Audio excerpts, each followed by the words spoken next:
Alright, if anyone's an expert on this game right now, it's me. Someone who just 101%ed this game twice for the sake of this video. Although, it is my favorite N64 game, so I admit I over-exaggerate about capturing clear footage, so sue me for lying, I guess. But Donkey Kong 64 is a rather interesting game, and the following it has behind it. Released during an era when Rare could have easily been considered the best video game developer of that decade. They made numerous games that even to this day are still loved and cherished by just about everyone, actually. This is the era of Donkey Kong Country, GoldenEye, Banjo-Kazooie, and Tune Conker's Bad Fur Day. Rare just couldn't do wrong during the 90s. Except for one game apparently, and that's Donkey Kong 64. This game is either loved or hated. There's no in-between. Even for the shit Kiddy Kong got, it wasn't as bad as this. But it makes me curious, why does this one get so much flack as the black sheep of old Rare's family? What is so bad about it that I'm missing? Is it because it plays too much like Banjo? Was it because there was too much to collect? The bonus stages is probably the bonus stages, wasn't it? Combination of that and plus more? I honestly don't know why. Sure, there's some parts that make me want to punch something, but I've never got to that point where I say this is horrible. So I'd like to hear why you liked it, or really dislike this game. Ah, that logo. Anytime I see it, it gives me that same feeling when you think of someone who's passed on. Into Microsoft and died, and then the DK rap. So fucking stupid, but so fucking good. So after the many defeats of Donkey Kong and Diddy Kong, not Donkey Kong, not Diddy Kong, yeah, I got that right, King K. Rool returns to blow up DK Isle as revenge. But on the way, his crew manages to crash the ship, wrecks his laser. Although, I'm sure a couple of faceplants could have easily fixed that. I should know, I've been doing that quite a bit lately.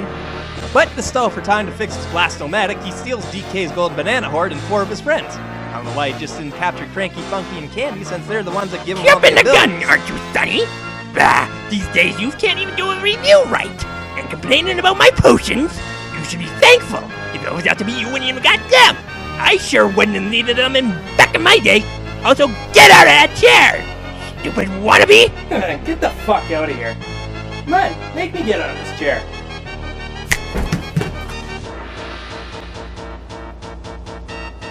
We're gonna Donkey Kong 64.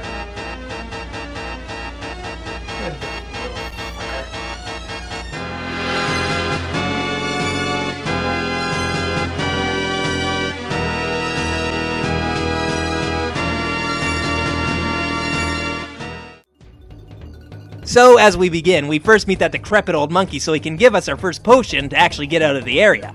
Soon, Squawk shows us our way to K. Lumsey's prison, which Donkey Kong agrees to free so we can have bosses in the game. And soon he helps us get to the first world, Jungle Japes. And the search for the 200 golden bananas begins. And I love it and I hate it at the same time, and you'll know why soon enough. Once you start, you'll soon see Diddy caged up, but before you can free him, you'll be told to visit Funky for help. And that's the gist of the game's story until near the end of the game. Save the 4 Kongs and collect a whole lot of stuff with the powers and weapons Cranky, Funky, and Candy give you. And in each new world, you'll get a cutscene to see what's going on K. Rool's ship. The goal of the game is to collect everything that is shown throughout the 8 worlds, but the most important thing you'll be spending most of your time on is the 500 colored bananas in each world, and more importantly, the golden bananas. Just like about all Nintendo platformers during the later half of the 90s, you had to check every nook and cranny to find these things, and you had to use your brain for a few of them. In fact, I think this was one of the last collectathon platformers released before the internet became a regular thing. Youngsters today have it spoiled rotten. We never would have the internet to cheat. You either have cheap success on your own or not at all. And even if I did have it back in the day, I still want to beat the game faster than these hacks and patch-off gamers today. I cannot deny that. Back in the day, you couldn't look up what to do, and I give credit to anyone who completed this game back in the day, because even now you'll be tested. But as I was saying, you need to collect a certain amount of bananas to feed this guy to access the boss in each level. For the most part, Jungle Japes was okay, although a little too straightforward and small for my liking, and I felt Rambi wasn't used all that well. You just use him to break the huts in the Rambi picture, that's it. Army Jill is nothing to write home about either. But you do get guns for your unlocked Kongs, and it's the first level, so yeah. Bitching for the sake of bitching, but Angry Aztec made up for it.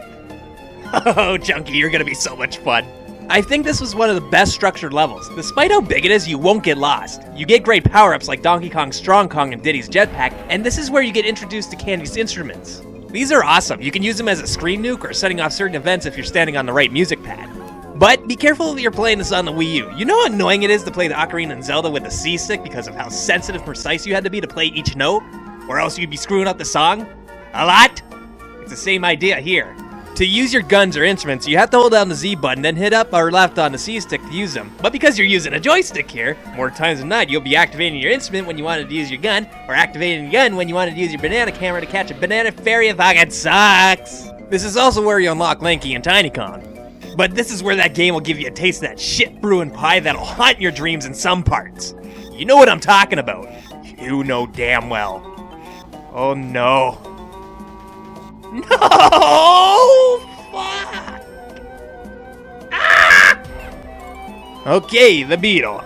Jesus Christ, the beetle. You have to race the I don't even know what bad word to call you. The amount of torment you caused me as a kid is inexcusable. And then you taunt me. You laugh every time I lose. Fall, miss that 50 fucking coin mark. And it's even worse if you're using a controller with a stiff joystick.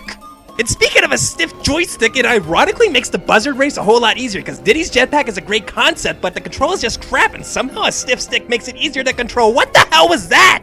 Aw, for fuck's sakes, yay! I get to run back and jump into the barrel and do it again and up. Haha, I beat it on a second ago. All that's left is the boss, and I think the Doggin was even easier than Armadillo. I'm sensing a little pattern here. Oh, it's a lie. Frantic Factory, oh my god! This level's difficulty is so out of place for the third fucking level. The stage layout is confusing, the collectibles are a bitch to get. Mad Jack is probably one of the hardest bosses in the game, and that's stupid! Oh, that's stupid fucking, and then Nintendo coin! Oh, you can't handle my level of skill? You think I was exaggerating about beating games on just one life? You'll never have my kind of talent! No, screw you, I'm doing this!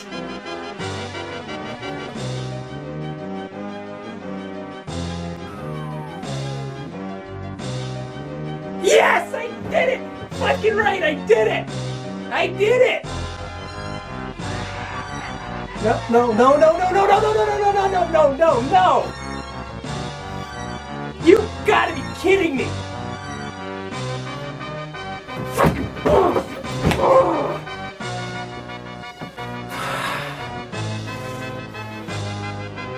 That's bullshit, and you gotta know it! Yeah, you gotta beat it twice. And it ain't optional. Okay, sure, now it's not that bad, but when I was 10 years old, that was fucking impossible. It took me till I was like 12. So that's probably because my expansion pack got lost. But when that day came and I finally acquired that coin, it was like birth. I pushed, and I pushed, and I fucking pushed. Then it popped out, it was like love at first sight despite how much pain it cost me. But as much as I despised it as a kid, I really respect that Rare added a classic like that. And back in the time when you just didn't see stuff like that happen. They even added in Jetpack after you collected 15 banana medals. And at least with Jetpack, getting that Rare coin was doable. So I guess next up is Gloomy Galleon, and after all this time, I'm still trying to figure out if I like this level or not. It's a straight up water level, so right there it's at a disadvantage, but you do get to use Unguard, and unlike Rambi, he does serve a little bit of a purpose here. And then you get to ride a pirate ship, screw it, I like this level. And holy hell, look at those things! God, that's even creepier than a chain chomp, and what mermaid? I didn't see no damn mermaid, and where the hell did she get that? Come to think about it, where are all these guys getting the golden bananas when K-Rool stole them all? You mean to tell me he gave you a golden banana then stole your pearls? Bullshit! Fungi Forest, the Banjo reject level. This is a great stage.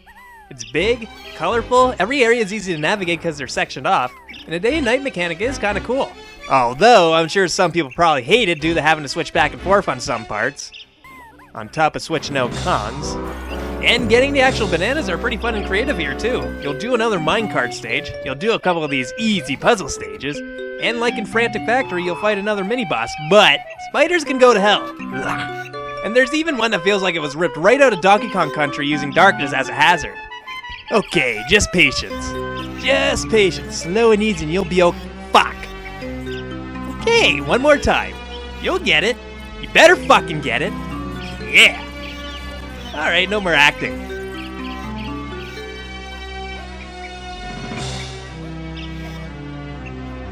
I couldn't do that again if my life depended on it. Even Dogadon is a great boss this time around. Probably the hardest boss fight that isn't bullcrap, but fair challenge. I also love that it gives Chunky's Primate Punch some actual use here than just being a way to open up certain doors. I mean, sure, you can use it on normal enemies, but more times than not, it's not necessary. Also, the charge up time leads you to getting hit more than anything. You can also tell this was intended for Banjo. The theme, events, and characters are very Banjo-Kazooie-esque, but this all comes at a very, very bad price. That dirty fucking piece of shit the fucking rabbit! There are just so many things wrong with this little cocksucker, it isn't even something you can see right away. First off, the little peckerhead doesn't even honor his bet, which means you have to race him a second time. Then you find out he's really fast this time around, you can't even race him because you have to go to the Crystal Caves to get the monkey sprint for Lanky. So right there, you can't even complete Fungi Forest probably because of this fucking bastard! After you get what you needed, you start the race, but you have to jump in the barrel, so the asshole gets this huge head start because of it, so it's that much harder! And to top this all off, you don't get unlimited crystal coconuts like you do in the other events that require them, so if you don't win within 2 or 3 tries, you have to stop and go hunt for them! This is honestly one of those parts where I can consider it a deal breaker for most people. I don't think Rare realized how broken this race is. Unless the rabbit glitches and gets stuck somehow, I don't think you can win under normal circumstances. Honestly, here's a tip. Glitch to win, because it's not worth it in the end. Bragging rights just to get this fucking banana, and you can't even prove it unless you're recording it like I had it. Like I had it. Yeah, I had it. Stupid kid. I stuttered. Don't win the race on the first go. Let him win and let him say what he has to without skipping it or making it go faster. For some reason, it gives you enough time to jump in the barrel and not reset Lanky for the second attempt when you do this. But even then, bring your A game, because even with this trick, you still may not win. Ha! I knew you were full of it, whippersnapper. Now watch and learn how it's done, you flea-bit naked ape. Oh yeah? Here, fine, take the fucking controller. Show me up, I don't care.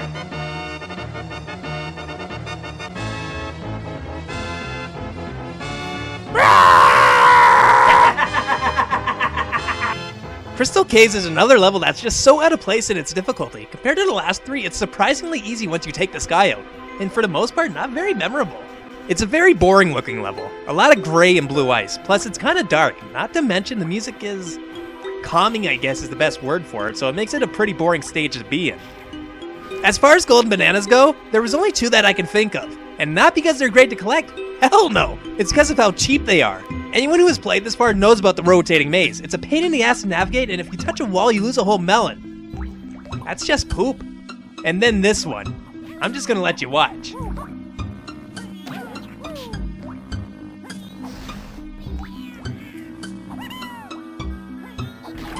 That's horseshit. The only thing I can even remember is that Lanky, Tiny, and Chunky get their final potion skill here, and that you get your 3rd melon from Candy. That's about you. Get the hell out of here! I've already beat you! I don't want to have to do it a second time! Fuck you! And why the hell is it that these guys get a fucking head start all the damn time? Are you kidding me? Luckily, I think this was a lot easier than the race in Angry Aztec, as you have more room to maneuver. Also, having Monkey Sprint does make the running parts a lot easier.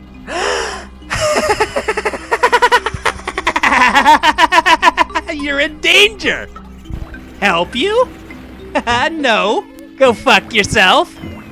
And to finish things off, you battle Armadillo again. And once again, he's a joke. Another reason why I think Frantic Factory and Crystal Cave should have switched spots. Now we finally reach Creepy Castle, and this is hands down one of my favorite stages. You give me a classic horror theme level and I'm gonna love it. I can pinpoint most parts of this level even if I haven't touched the game in a long time, and that's thanks to the level design, music, and all around fun and challenging gameplay moments. When you first start, you die. When you're not me, you first start off in the mellow and depressing rainfall set to this background music that just suits the level so well. And yeah, like most Rare games, the soundtrack to this game is awesome. So there's your music part. You happy now, bastard? Stupid wannabe. God, I don't even know where to begin. Alright, the skull place. This is so out of place with the rest of the game. Looks like something you'd see out of Eternal Darkness, but it's so cool, and the music that goes with this area in general is just amazing. The best part is that you get another minecart stage here, and it's actually a lot of fun and not a pain in the ass since you only need 25 coins. But you're talking to the master here, so I didn't need the decrease. Brah! Cookie arrogance! I gotta slap the wannabe out of you! Then you have the tree, which is unlocked in the barrel cannon section. Though this one kind of bugs me since you need funky sniper add-on, which kinda sucks. Since, well, you know, C buttons? Why couldn't we just map them to the D-pad instead of not having the option at all?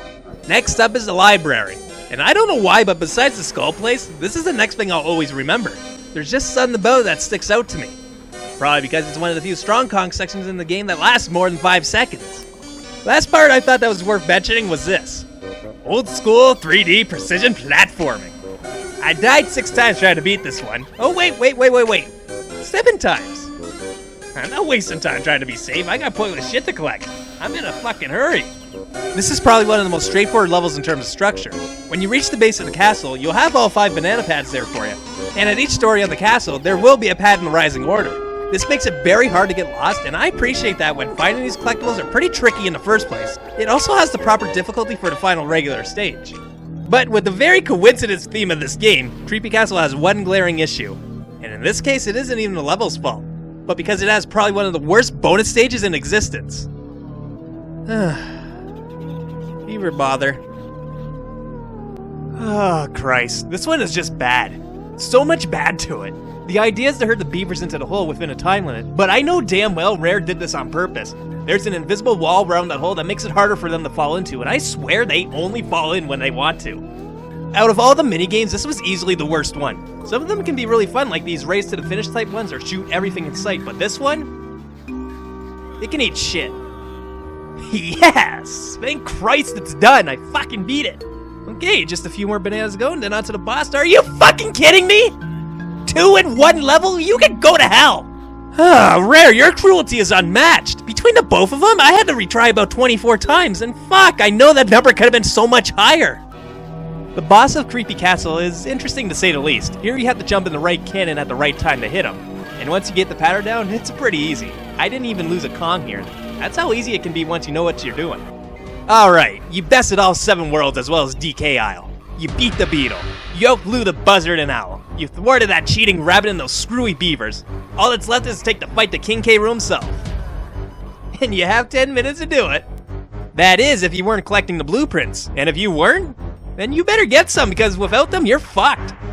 The reason why you want to collect all 40 blueprints isn't just for golden bananas. It's because for each one you grab, you get an extra minute added to your timer, for a total of 50 minutes to beat Hideout Helm.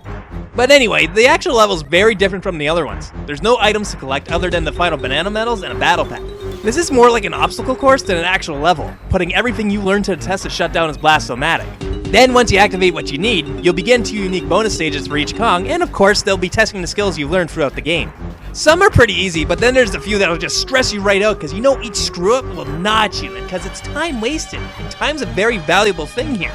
Once you're successful, his laser beam will break and you can finally go after K. Rool, provided you're collecting the right items. The first door is the crown door. You can't see it here, but you need 4 of them, which you can get from completing the battle pads.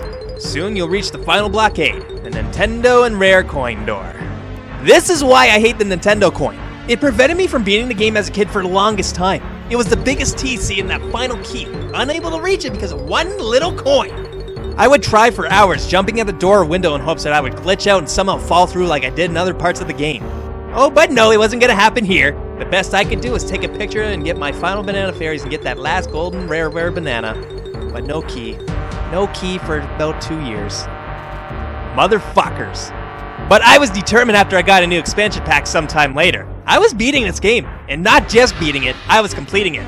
And then that day finally came and I finally got to witness what happened next. A boxing match between K. Rool. And this is, in my opinion, one of the best parts about the game. This fight just embodies what K. Rool is all about. Alter egos and not learning when to quit. When he's down for the count, he still gets up swinging. The fight is set up like an actual boxing match. You have 15 3-minute rounds to knock K. Rool out with each Kong. First up is Donkey Kong, who must use his barrel cannons to shoot him right in the face. I know it's a game, but that's so brutal. That's 800 pounds going straight to the head.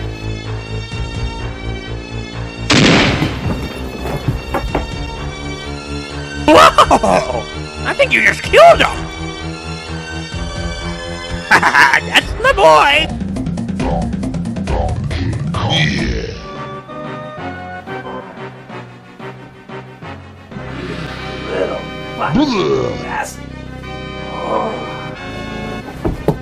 But since each Kong needs to go, he'll be saved by the bell about 3 more times after this. Diddy has to use his jetpack to shoot the lighting fixtures onto him, and holy fuck, all K. Rool had to do this entire fight was throw his glove. He's so aggressive with it. Next is Lanky, who is probably one of the easiest parts of the fight. For whatever reason, K. Rool keeps the lighting on him and wanders around the arena. All you have to do is activate the barrel, throw it in a spot so the giant banana peel will be in K. Rool's way, and use Lanky's trombone so he'll run in and trip and fall on the banana peel. Do it 3 more times and then it's Tiny's turn. Tiny probably has an even easier time. All you have to do here is jump and dodge his ass waves, then become Tiny when he starts to howl in pain. I'm guessing he's still riding a critter in his bum-bum. See? Look at that face! That's the face of disgrace, shame, and embarrassment. Then go into his shoe and shoot his toes in a memorizing pattern. Finally, we reach Chunky and the shit hits the fan. Well, if Chunky was a turd and there was a fan, you see, it could have worked. You know damn well what would have happened in Conquer. Rool goes wrestler on us and starts flying out the ropes and then turns invisible. Meanwhile, Chunky has to hit a switch to activate his pads, turn invisible himself, then become Hunky Chunky. This can be the most frustrating part of the fight. Trying to time the punch on him in the first couple goes can be okay, and it's so satisfying to see Chunky smash him back into his corner, but when he turns invisible, it's so hard to time him right. In fact, I lost a fight the first time trying to relearn this. It sucks if you lose here though, because you have to start from the very beginning. There's no checkpoints. But it's a fun fight, so I don't mind too much, honestly. After the fourth blow to the face, Rool is finally down, but as always, not out. That is until Monkey Tits shows up and distracts him long enough so he can literally get a foot up his ass. And that ends Donkey Kong 64. If you were collecting everything, especially the banana fairies, you'll unlock some pretty neat things. Like a couple mini-games, Russia for multiplayer, and some cheats for the main story, though it's just unlimited ammo stuff. But for 100%ing this game, you get a couple videos. This cute audition video of all the characters, and this video. Take a look. Okay, you got the tit shot. This weird mouth-sucking shot, I don't know what the fuck that is.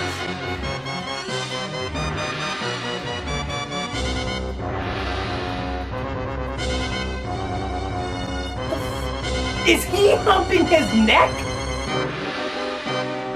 Okay, no. I gotta be fucking seeing things. There's just no way any programmer would do that.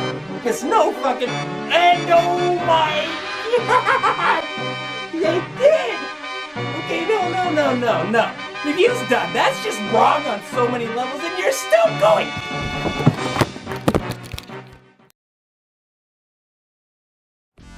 Fucking tell me I'm not committed to this. Just blew my best pair of pants to entertain you fuckers. Yeah. You guys owe me a new pair of pants.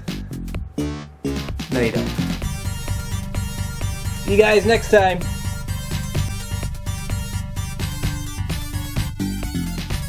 Hey, once again, thanks for watching, and thanks for the patience you guys had with this one. Exams are done for a bit, which means I should be able to get these out a little bit quicker.